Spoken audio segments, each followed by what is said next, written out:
আমার সাক্ষী আছে। কে তোমার সাক্ষী? নিয়ে এসো তাকে, এই মুহূর্তে তাকে তলব করো। জি জনাবে মালিক, অবশ্যই আমি সাক্ষীকে হাজির করে সত্যটা প্রমাণ করে দেব। সে না আমাকে চেনে, আর বানু জুলেখাকেও চেনে না। সে না আমাকে সমর্থন করবে, আর এমনও নয় বানু জুলেখার সাথে তার কোনো দুশ্মনী রয়েছে।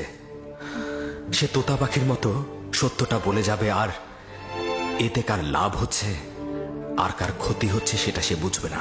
সে কে? শাস্তি পাবার পূর্বেই তাকে এখানে তলব করো। আমার সাক্ষী সেই শিশুটি যার কান্না আপনি এখনো শুনতে পাচ্ছেন। তুমি কি আমার সাথে ঠাট্টা করছো?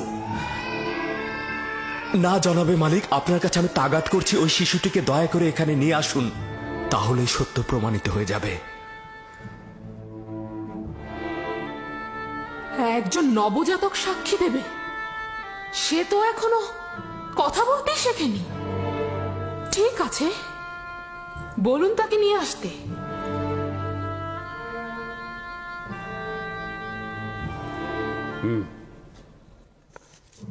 দরুদ আলী জনাব পুতিফার। সে আমার ফুফাতো বোন সিতেনে এবং তার সন্তান কিসেন। বলো তাকে সাক্ষী দিতে। কিসেনের কথা বলো, যা তোমাকে খোদাতালা শিক্ষা দিয়েছে তা তুমি এখানে বলো।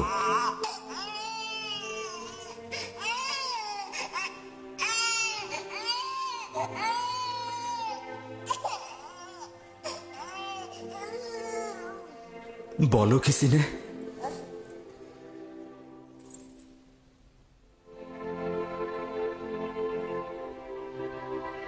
একাত্মবাদী খোদার ফরমানে তার একটি বাক্য বলবো। পিরান সামনের দিক থেকে ছেঁড়া থাকলে জুলেখা নিষ্পাপ, ইউসুফ গুনাহগার। আর যদি পিরান পেছনের দিক থেকে ছেঁড়া থাকে তবে জুলেখা পাপী, ইউসুফ নিষ্পাপ।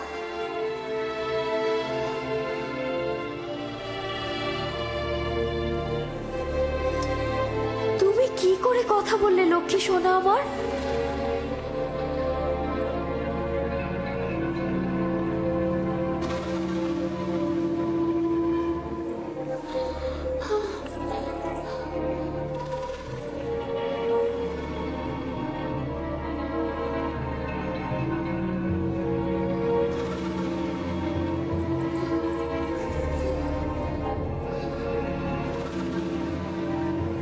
তুমি নিজের কান্না দ্বারা আমাকে ধোঁকা দিতে চেয়েছিলে।